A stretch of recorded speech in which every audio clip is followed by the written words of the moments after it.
Hello.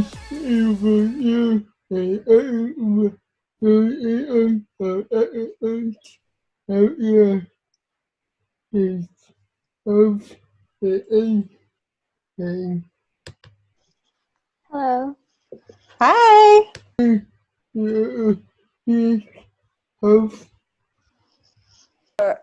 I'm going to let you guys know what we're doing today.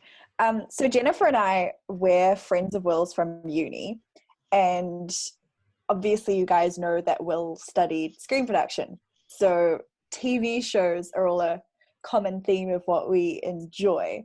So today, to make the most of lockdown, we're going to do a little podcast about our favorite shows. So starting off first, we're going to talk about our greatest pick for a favorite TV show of all time, which I think you guys will get to know a bit of a difference between me, Will, and Jen. And then we're going to go on and talk about our favorite childhood TV shows, so what's most memorable to us.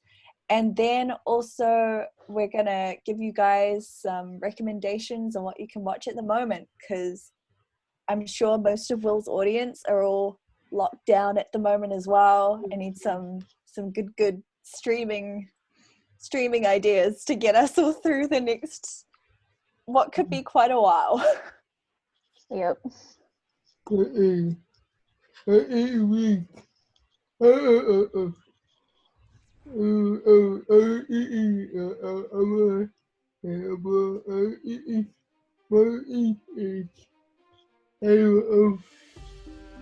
Game of Thrones, huh? Yeah. So here's the thing, I haven't watched it. My brother is literally through in the lounge watching it right now, because I think like Sky Box Office is doing all the seasons, but kind of made the boyfriend a promise that I'd watch it with him, so can't go watch it with my brother. So I'll just have to take your word on it for now, but I can give you a promise that I will be watching it. See, I really want to watch it, but there's so much to get through. Like that's what's stopping me from watching Game of Thrones as well as Breaking Bad. Like I really want to get into those shows, but there's just so much to get through. Yeah. One day.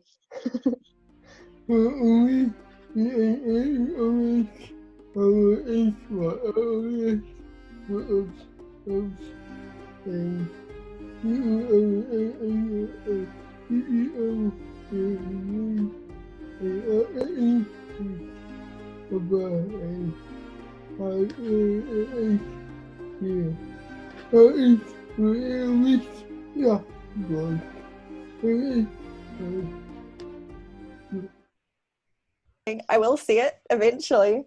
But Jen, what's your favorite TV show of all time? I know it's a really hard question because I struggled with mine. I've got two. Hit us. I know. I'm sorry. I've got two shows. The first show, I'll go in chronological order, I guess. The first show that I want to talk about is Mad Men. I think that Mad Men is just so incredible with the themes that they present, and like each show has like some sort of like almost secret hidden messages that you really have to look for. The sort of parallels that they have to modern life is amazing, and like a lot of the time when you think of like the 50s, 60s, 70s, we sort of look at those eras through like these rose-tinted glasses of nostalgia, and we're just like, oh my god, you know, like milkshakes and dive bars and all that stuff. But I think that Mad Men really does a good job at showing those like glittery, snazzy kind of sides of the era, but also showing like the sexism, the misogyny, the racism.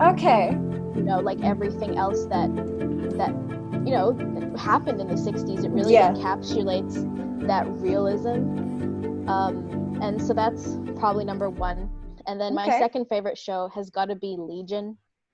Now, as you two know, and as anyone who probably knows me also knows, I really dislike like things that aren't real, things that are not realistic. And so sci-fi is like the last thing that I thought I would be interested in. But when during the second semester, when we were working on our films, My film partner Logan, as you guys know, Logan got me into Legion, and Okay.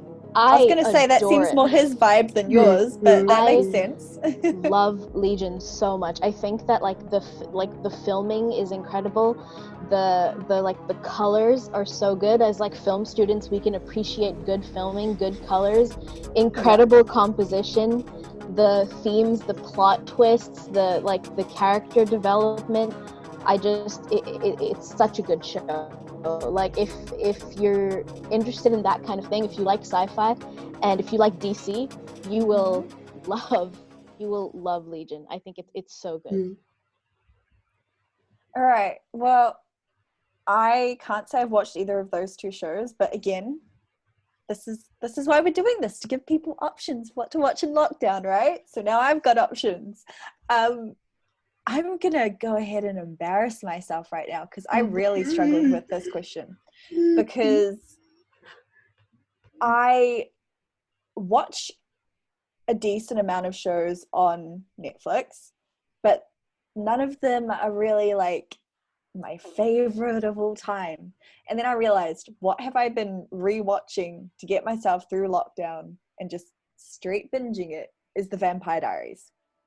Not proud of it, but I think that's all I've got on my brain at the moment. It's just the Vampire Diaries. I'm on What season about it? 4. What about it made me rewatch it? Like, what about it sort of grips you in the way that no other Netflix show does? I think the melodrama of it. Okay. And I think the fact that it is fantasy and supernatural content, that it knows itself as a show, if that makes sense. Yeah. And it knows its audience, and you can, right from the get-go, the world's set up for you. So it's not like in later seasons everything is thrown out of left field at you. At Riverdale, not impressed. I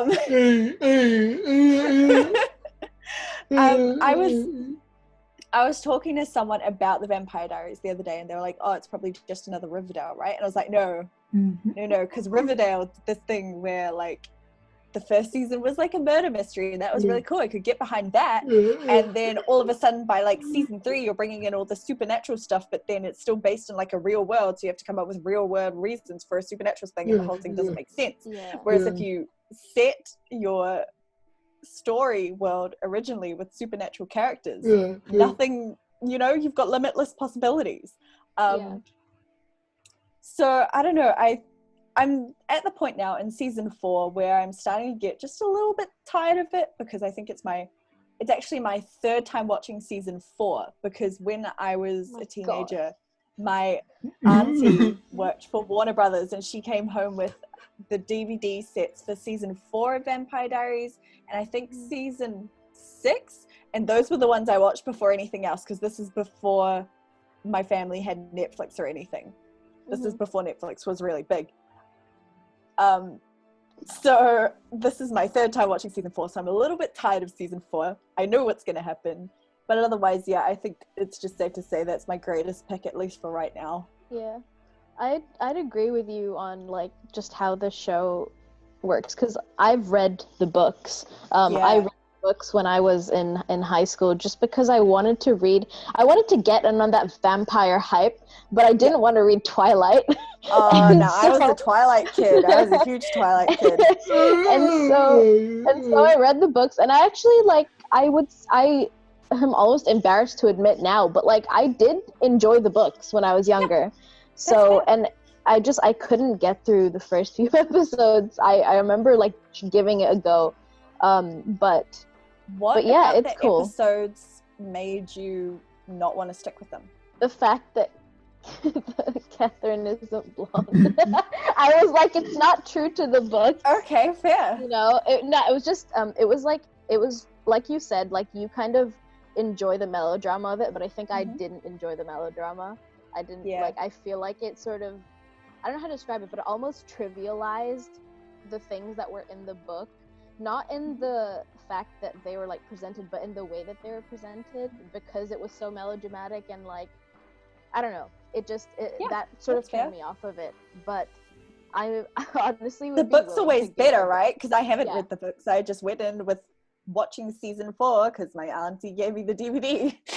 Oh, for sure. Yeah, the books are more like often than not, the books are better. Yeah. All right. So I think we're on to memorable TV shows right now. Who wants to kick us off? Jennifer Will, Sangster? should we go back to you? Yeah. The host. Hey, The YouTuber. hey,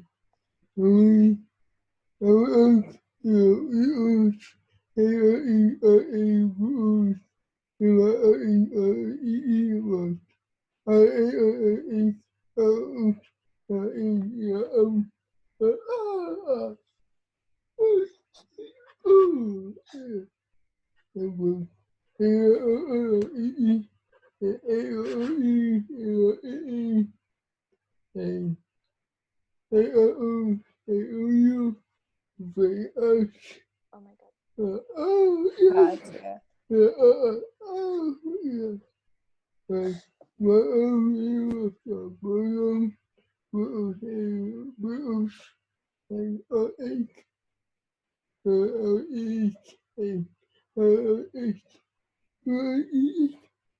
What about us? I mean, you were a bit of a Disney Channel kid, and I think our childhood TV shows, I think there's a lot of similarities there. Because I also watched The Wiggles, Teletubbies, Blue's Clues. Although my like vivid favorite is High Five. I was a huge High Five kid. I remember that watching that as many mornings as I can.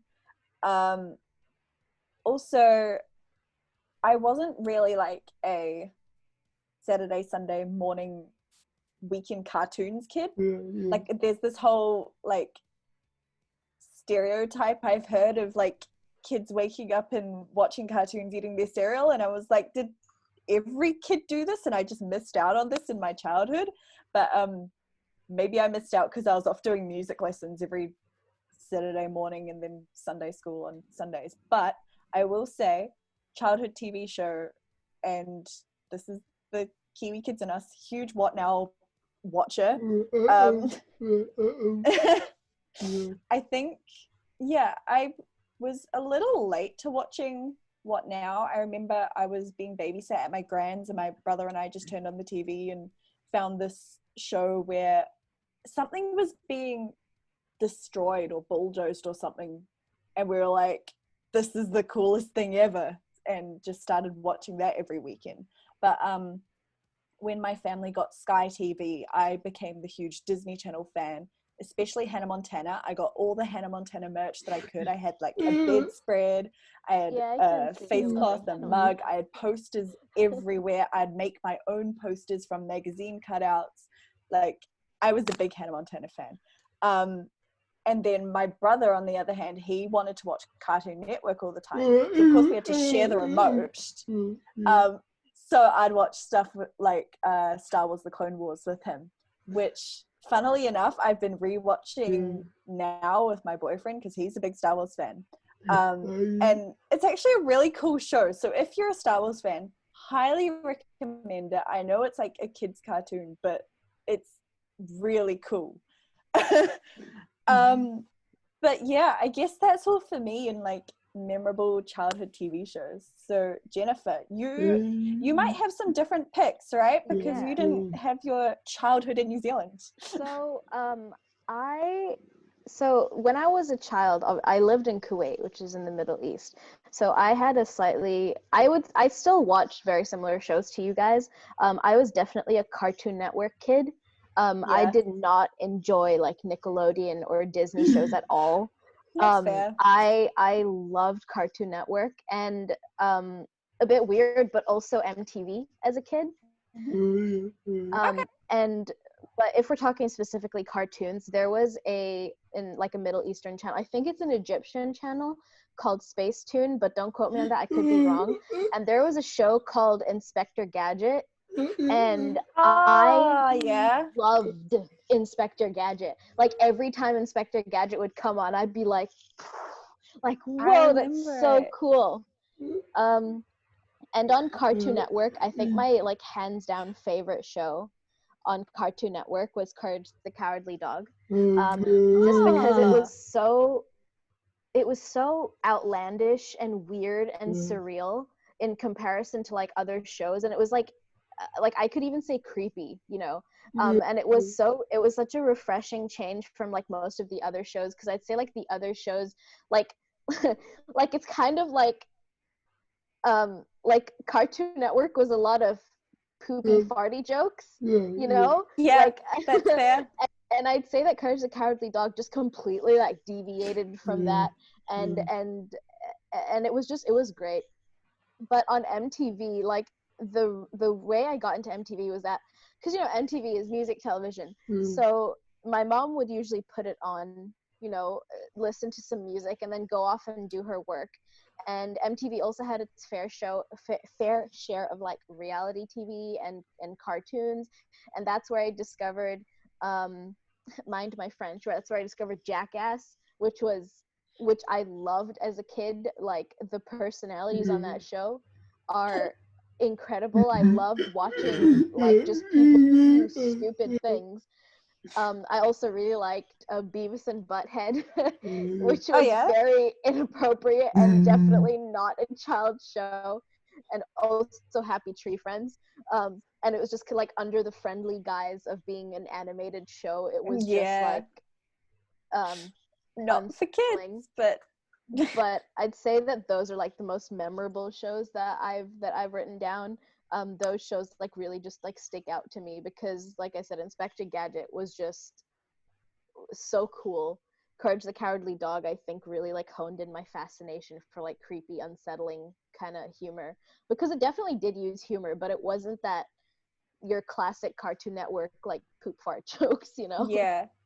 I should have mentioned that my compromise with my brother on Cartoon Network was to watch the Powerpuff Girls. I was obsessed with it. I've tried to re-watch it relatively recently, and the old stuff holds up, but they've like redone it with, and now they have cell phones, and I'm not a fan. I'm not a fan of the Powerpuff Girls with cell phones. Yeah, Powerpuff Girls was a jam as well.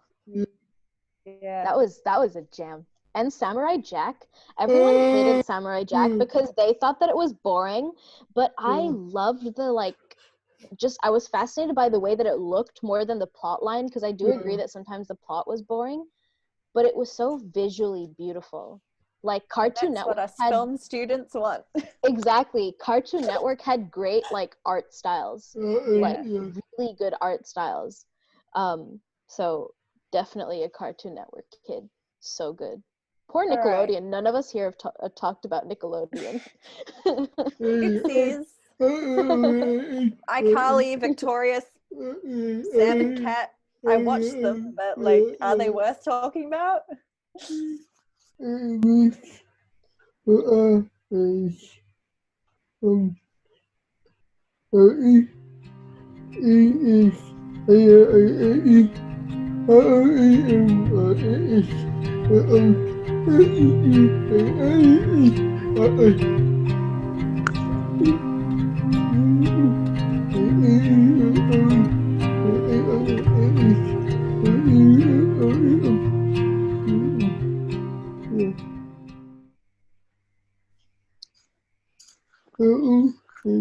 Number 2.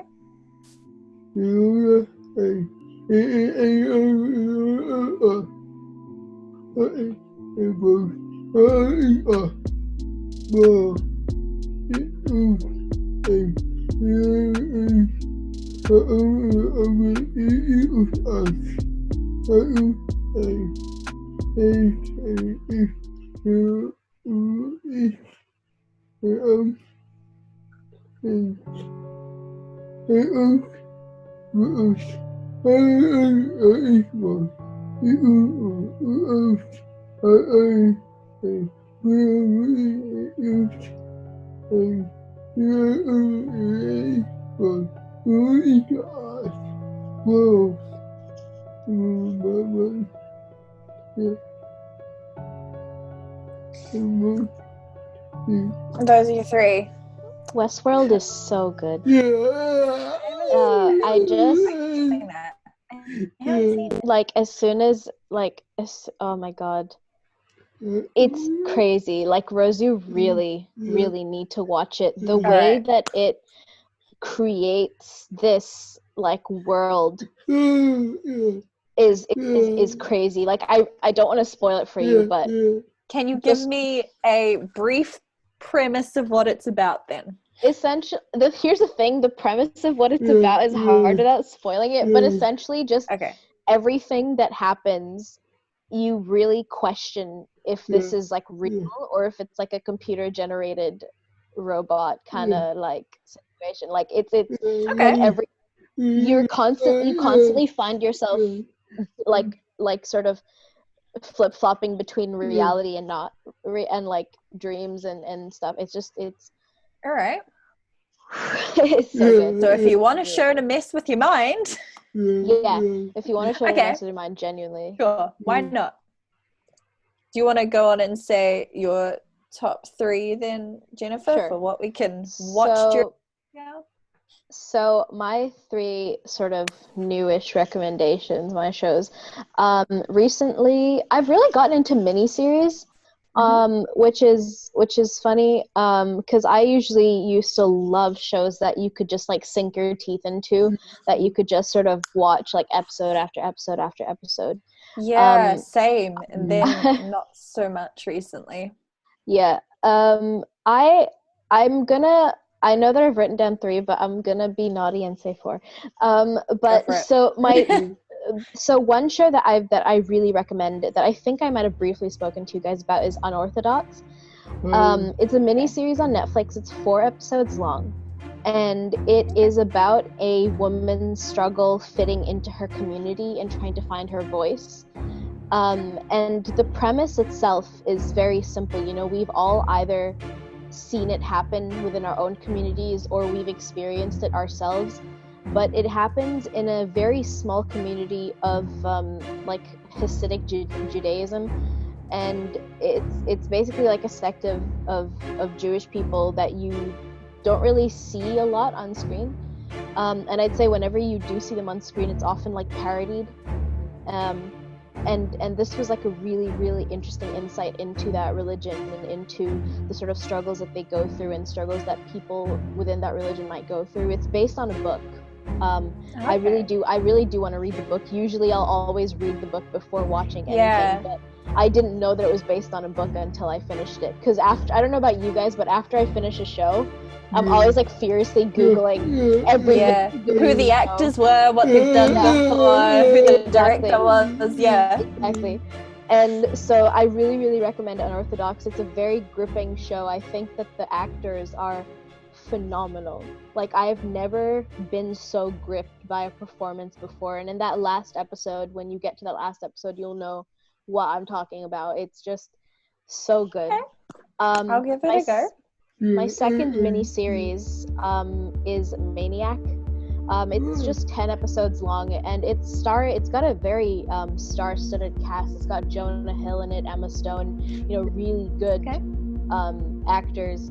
And the way that it sort of constructs a world and then deconstructs it within such a short space of time is incredible. Again, it's sci-fi. I think I might just be getting into sci-fi now. I don't think you can say you don't like it anymore. But it's so good. And of course, the film student in me really appreciates the way it's filmed, the colors, the cinematography. I love it. I love it so much. It's so good. And again, it's another episode. It's another show that like really messes with your mind. I think that's just your thing, eh? It really outdid itself in just 10 episodes. Like 10 episodes is not a lot to establish a world. You could get through that in a day. Yeah. Yeah. Sure, if you're like really determined to get through it in a day, sure. Yeah. My third show is Bojack Horseman. Okay. Another unexpected show for me because I just started it thinking, you know, it's just like an animated show. It's probably like The Simpsons or Family Guy. You know, pretty lighthearted. but I really like that Bojack is so introspective. You're sort of misled by these quirky characters and quirky animations and like weird humanoid animals. But it's actually filled with like really like a very meaningful discussion. I think that there are a lot of unexpected discussions about like life and fame and depression, addiction, like internal struggles, you know, like sex, drugs, alcohol, all that stuff is packed into this show in such a meaningful and relatable way. And I think that a lot of people can see themselves in a lot of the main characters, which is usually like a nice thing, but it's sad. It's a very like it's sad. Like if you find yourself relating to the characters, it's usually not a good thing. But I think that it does a really good job of portraying those kind of struggles in a way that people will actually like talk about them. And that's what we want, right?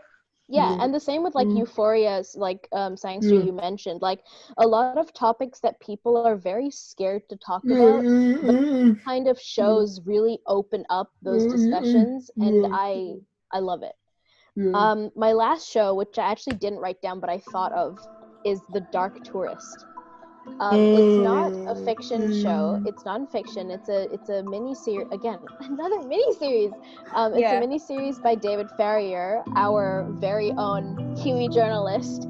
And he essentially goes to a bunch of different countries and goes to places that are known for like their dark tourism. So places where like there's violence and there's crime and there's, you know, people getting hurt, but people, for some reason, like people love sick things, you know, there's genuinely an audience for everything. And David Farrier goes and he explores those places, and he does such a good job at being very open to those experiences, because when I was watching it, I was like on the edge of my seat the whole time, you know, kind of like, oh my god, like how could he talk to this person who's done this and done that? But he's such a good journalist because he talks to people without like condoning their actions, but he's still a very he's still like civil with them. It's really hard to explain, but I really suggest that you watch it if you like learning about people and humans and the way human brains work and the way that they're attracted to sick, unsettling, disturbing things. I think it's very fascinating. So those are my top 4. Sorry, I know I meant to do 3, but those are my top 4. I couldn't choose. What about you? Okay. See, this was hard for me as well, because other than Vampire Diaries and then watching the Clone Wars before lockdown, haven't really been watching much. But I was and do intend on continuing finishing The Crown, which has been my show that I've been watching with my mum. I loved the first 2 seasons, and then they changed the actors, which obviously they had to because all the characters were getting older. But it's been hard for me to get into season 3 because all the actors are different, and I just loved the first cast so much. So I've sort of stepped away from The Crown for a little bit, but I'll go back to it. Otherwise, what have we got? I wanted to talk about The Politician, which is a show I mentioned to you guys to watch. You guys probably haven't. That's fine. No. It's fine. Here's my chance to talk about it again.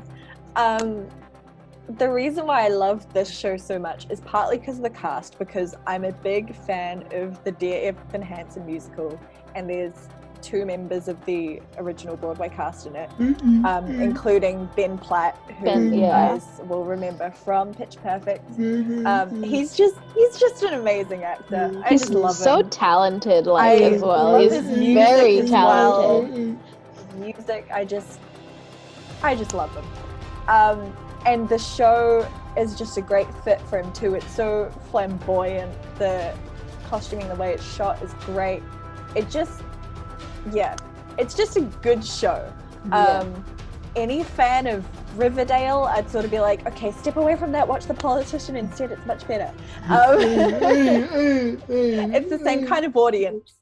So that'd be my number 2. And then I was stuck thinking, okay, well, what else have I watched relatively recently? And where could I go without talking about sex education? Thank you. I was waiting for someone to say sex education. I'm like, please, someone say it. Yeah. I just love that show so much. I watched it all twice through now. Would happily watch it through a third time. Yeah. Would happily just watch it again and again till the day I die. I just think that the acting is brilliant, and the story of it, just all the little subplots are more important to me than the main plot overall. All the little individual arcs each character goes through rather than like the whole entire story. That's another show that deals with a lot of serious issues but brings a comedic element to them where you're more likely to pay attention and talk about it. So yeah, I just had to talk about the show. I completely and if you agree. haven't seen it, you have to. I think we all love sex education We so all much. do. Yeah. It's the way, like you said, the way that it opens up discussions. Honestly, season 1 I was just like, oh, it's a good show. I wouldn't call it my favorite, but then after season 2, I can easily put it in like my top 5, because it's so like poignant, and I really like that it's got a massive audience as well. Like everyone's talking about it. And can we acknowledge the wardrobe? Whoever does wardrobe and makeup, like, hats off to you. Oh my god, they really capture such a like weird, eclectic kind of era. And like I was watching a video about how even though it's set in like England, it's such a nod to American high school. And I love the wardrobe and the fashion. It's so good. The wardrobe is incredible. I really appreciate the colors that they use. Love it. Okay, so that wraps up all us talking about that, but that would be more than 3. Okay, well, let's talk about On My Block for a hot minute. Honestly, we need like an honorable. Let's have an honorable mention section On My Block. Sex education on my block. What are the other shows we all watched? Stranger Things. No, but let's talk about On My Block for a minute, because I was gonna mention this because me and Jennifer talked about our films that we were making last year. On My Block is one of like the inspirations for my first film that I was going to make last year, the rom-com. Because I really love the show, and again, it's a story that has a lot of really important issues in it, but not in like the main storyline. The characters are all great. It's cool to watch a show about younger teenagers, even though all the actors are obviously a lot older. They're all our age. Like all of the actors are our age and slightly older. I wouldn't catch myself playing a 15-year-old at this point, but that's television for you. But I also love the soundtrack to On My Block. I know the first season I went and downloaded the full soundtrack and was just like vibing to it on the bus because it was just such a cool soundtrack. It's just a good show. Anyone who hasn't seen it needs to go see it. The most recent season was a little disappointing, but for sure. There was a lot of just like plot holes. A lot of plot holes and a lot of like unrealistic things, because when you first start watching it, you're just like, oh my god, this is what kids are going through in certain places, and it's like terrifying. And in the same vein, an honorable mention goes to Dairy Girls. I don't know if you two have seen Dairy Girls. To see this because my best friends recommended it to me. But Dairy Girls is, I think, set in like the 90s / early 2000s. I'm not 100% sure, but it's basically about these high school students who are going through their teenage life while there's like, you know, a crisis happening in Ireland, and it's crazy. It's so good. Genuinely, they really portray that like essence of teenagehood and adolescence, but through the eyes of kids, and it's not through the eyes of adults, because even On My Block still has very like adult themes and adult problems, and you can see them through the eyes of the adults. And there's older adults. characters as well. Yeah, but with Dairy Girls you're truly seeing, like, because I remember there was like one scene where like a bridge was closed or something, because I think it was, I don't remember if it was bombed or like what, there's like a bridge closed for some like military occupation kind of over there, and the kids are just like, oh, like I had a like concert to go to, you know, and it's so fascinating to see that. So another, honestly, like honorable mention goes to Dairy Girls for dealing with like a serious topic but through a very comical lens. Right.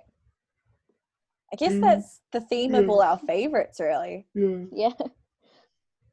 To talk about things. Something to think about as film students. This is what content we go and create. So, Will, do you want to wrap us up? And